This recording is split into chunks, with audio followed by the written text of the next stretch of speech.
Les plus grands faussaires du Cameroun, c'est eux. Allez là à la délégation générale à la sécurité nationale. L'indice de la corruption dans les régions au Cameroun, c'est la région qui vient toujours en tête. Ils achètent tout avec l'argent. Au point où ils ont même réussi à infléoder les services de renseignement. Donc, chers frères et sœurs, je me moque. Et j'ai pitié. C'est à vous, les peuples de la forêt, maintenant d'ouvrir grandement vos yeux. Vous m'aviez reproché que je suis allé faire quoi avec eux, machin, ceci, cela. Voilà. Maintenant, voilà le dénonciateur que j'ai mis sur pied. C'est à vous aujourd'hui de porter cela. Et dorénavant, tous les dignes fils, peuples de la forêt, arrêtez de vous battre dans des choses inutiles. J'ai vu là la jeune Lady Ponce avec sa sœur. Elle s'appelle qui? L'autre artiste est là. Coco Argenté. Vous vous battez pourquoi? Vous vous battez pourquoi? Une intruse vous divise. Vous, ma soeur, vous vous battez pourquoi? Et voilà, Zogo. Ne suivez pas J-Point. Quand J-Point m'appelait en prison, j'ai pitié de J-Point. J-Point m'a dit que mon frère, Amout, les gens là pensent qu'ils vont m'utiliser, c'est plutôt moi qui les utilise. J-Point lui travaille son argent. J-Point causait avec moi en prison. C'est parce que moi je n'enregistre pas les gens. J-Point causait avec moi, il causait avec ma femme. Je vous ai dit que J-Point m'a supplié pour m'envoyer 30 000. Je ne voulais pas, il dit qu'il m'envoie pour le crédit. Il n'en est pas besoin. Il a envoyé ça à ma femme. Je suis honnête. J-Point Remingono. Il travaille son argent. Valsero même a dit ça à un grand frère. Que nos frères nous donnent quoi? Moi, les Bamilekés me donnent l'argent. Personne n'est sérieux avec... Les gens sont là-bas parce qu'ils gagnent l'argent. Même dans le MRC. Et moi, j'ai refusé ça. Je ne me fais pas embrigader, je ne me fais pas acheter. C'est pour ça que les gars pensaient que j'étais leur otage. Vous avez compris? C'est ça. J-Point m'a dit ça en prison. On parlait en patois. Bon, il aime trop parler le patois. Moi, ça m'intéresse pas le français. Sur mon agent avec Villageois du Quad, j'avais posé la question à J-Point que pourquoi tu ne fais pas le direct sur ça. Il m'a dit non, laisse, je vais faire la médiation. Pourtant, j'avais dit à Villageois du Quad que je ne veux pas qu'elle collecte l'argent sur mon nom. C'est après que j'ai découvert que non. Chaque dimanche, ils vont manger le taro et la sauce jaune avec Villageois du Quad, Maître Toko Amédée, la prostituée de Sandy de Boston qui est le matelas de la basse. J-Point n'avait jamais parlé de cette histoire. Donc, moi, j'ai pitié même de J-Point Remingo, non. Vous avez compris? J-Point travaille son argent. Valsero travaille son argent. Marc Seigneur, il voit, je sais pas, il est de l'Ouest, il travaille son argent. Vous avez vu comme la même chose qu'ils ont fait à Calibri, non? Ils disent que les litiers en question que Calibri appelait pour cotiser de l'argent, c'était pour se faire une fortune. Pourtant, le gars se bat. Parce que quoi? Calibri a réussi à avoir ses papiers. On ne peut plus le manipuler, on ne peut plus l'instrumenter. Ils sont comme ça. Ce qui est bien, ce n'est que eux. Donc, J-Point travaille son argent. J-Point me l'a dit.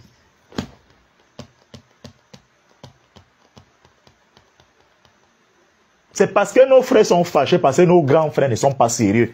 Nos grands frères sont entrés dans les sectes, ils boivent le sang humain, ils sodomisent les gens. Dans le peuple de la forêt, nous sommes des seigneurs. On ne fait pas ça. La communauté Fambeti, le grand Sud-Est, Sud-Est, on ne connaît pas l'homosexualité. Ce sont nos grands frères là. Et c'est eux qui gardent le pays. Parce que quoi? Ils volent l'argent de l'État, ils vont dealer avec les mêmes gens, les dopes, et ceci, cela. Ils les financent. Tout ce que vous voyez là, les Santa Lucia, les doubles, les machins, tout ça, les bêtis sont ceux qui donnent le plus d'argent. C'est-à-dire ils recyclent l'argent en utilisant ces gens comme des prêtres. Non. Par exemple, c'est lui qui a Pasta. Vous savez qui est derrière lui? Allez demander à Baba Polycap. C'est Véren Tchouke qui a Equinox là. Qu'il vous disait combien Baba lui a donné? Mais nous, on veut que non, tu dois soutenir Paul Biya. Comme il est du centre, sud et est. N'importe quoi. Les Valsero n'est pas radical. C'est parce qu'on l'a clochardisé, on l'a affamé. Quand vous avez même vu le défraiement qu'il y a eu sur Amougou Belinga. En réalité, notre grand frère Amougou Belinga se retrouve en prison. Pourquoi? Parce qu'Amougou Belinga est généreux. Et maintenant, nos frères qui sont pédés partout à la prison, y compris le bandit qui a volé l'argent dans la task force, ça les gênait. Parce qu'Amougou Belinga a aidé les gens comme ça. Caliste Beya là, la pauvre, la chose là, elle là. Qu'elle parle encore un jour d'Amougou Belinga, j'ai balancé ses nudes à l'hôtel de Montfébé. vous allez voir que la carapace qu'elle a là, la gueule qu'elle fait là, qu'elle parle encore un jour dans Mobelinga.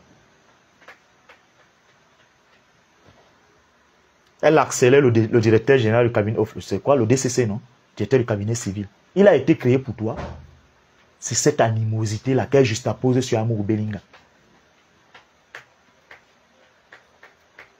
Et vous dites que si vous voyez le corps de Caliste Beya là, bon, j'ai les sœurs, je préfère ne pas aller plus loin que ça.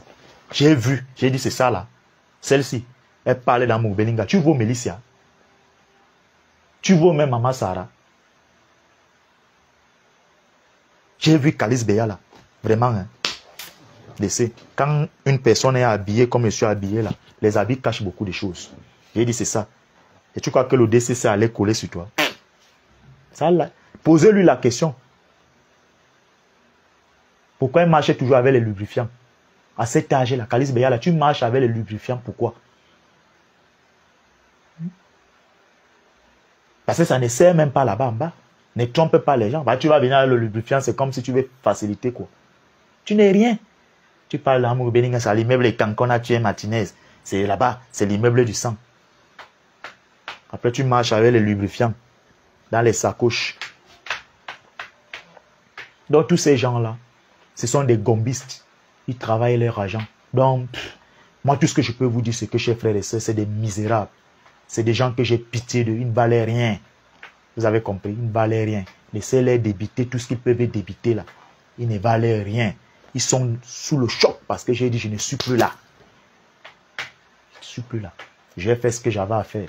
Maintenant, je suis déjà au niveau de la rive. Mais j'ai dit pour mon grand frère Mougou Belinga, maintenant là, chaque village a son fou. Nous sommes encore à la phase où on regarde les gens faire. Et nous allons pousser le bouchon plus loin. Donc c'est ça. Donc, chers frères et sœurs, vraiment, restez sereins. La seule chose que je peux vous dire, c'est que, chers frères et sœurs, Paul Biya est ce qu'il est. Vous avez compris? Biya est ce qu'il est, mais Biya est moins méchant. Si Paul Biya était méchant, Banku me tuait le 17 avril 2020. Voici ce qui s'est passé, et je termine par là, hein, c'est le dernier biscuit. Lorsque j'ai fait ma vidéo le 16 avril, au lieu du arrêt bus à Acropole, je suis accompagné par Paul Désir Biya et Thiebo Ngapsi Bena. 5 minutes après, on est venu encercler. Alors, le lendemain, tout le gratin, la sécurité du Cameroun est convoqué au palais de l'unité. Par le bandit qui a volé l'argent dans la taxe force et l'autre bandit qui a volé l'argent dans la fête de la Camposte. Il est question de m'interpeller mort ou vif. On fait le message porté partout. Les frontières, dans tous les commissariats et les brigades. Il y a une femme là qu'on appelle Marie Paul Paul. Elle dit elle va contre-attaquer ma marche. Elle va au palais demander 60 millions pour contrer ma marche. Alors, ça allait dans tous les sens. La nouvelle parvient à Biya. Ce que je vous dis là, c'est authentique. Le bandit qui est au palais va avec cette fameuse vidéo. Il présente à Paul Biya. Paul Biya écoute ce que je dis. Alors, on dit à Biya que j'ai dit que je vais... Bon, il a écouté. Voilà la question que Biya avait posée aux bandits et à certains de ses conseillers sur le plan sécuritaire. Quels sont les moyens que moi je dispose pour partir du boulevard et aller le déloger au palais de l'unité? Vous savez ce que le bandit qui est là-bas au palais a dit de moi? Il a dit que je suis terroriste. Je suis d'une branche armée de sécessionnistes ambazoniens. Parce qu'on me l'a encore répété quand on m'a interpellé dernièrement au service central. On a dit ça, que je suis un terroriste. À quelqu'un qui est venu me rendre visite, la personne m'a dit ça. C'est là où Paul Biya avait dit à ces gens, interpellez-le, qu'il fasse face à la justice, mais que rien de mauvais ne lui arrive. Alors, chers frères et sœurs, vous savez, je suis un enfant de Dieu. J'ai saisi le comité des Nations Unies de la lutte contre la torture.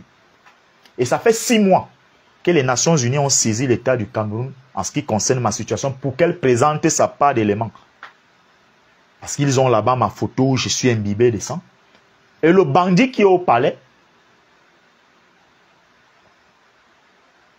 Il veut me faire du mal.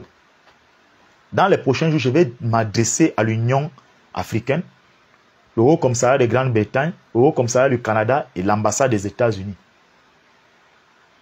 Je tiens cette information d'un grand frère originaire du Nord Cameroun qui a son frère qui est commandant là-bas à la DSP, qui lui a dit dernièrement qu'il faut dire à ton fils là de partir hors du pays parce que là où il est là, c'est pas bon pour lui. Donc le bandit qui est au palais, je ne sais pas pourquoi ces messieurs m'en veut. Je préfère m'arrêter là. Nous aurons l'occasion de revenir sur ça dans un autre direct. Vraiment que le Seigneur Dieu Tout-Puissant vous bénisse. Gardez la foi au Cameroun. Je parle de la nation Cameroun. Vous savez, Oumniobe avait prédit. Le premier président du Cameroun viendra d'une zone où on porte les boubous. Il va verser beaucoup de sang. Le deuxième président du Cameroun viendra dans une zone où on mange les feuilles de manioc. Il va faire souffrir les Camerounais jusqu'à la moelle épinière. Et le Cameroun va commencer à connaître le salut, probablement le bien-être à partir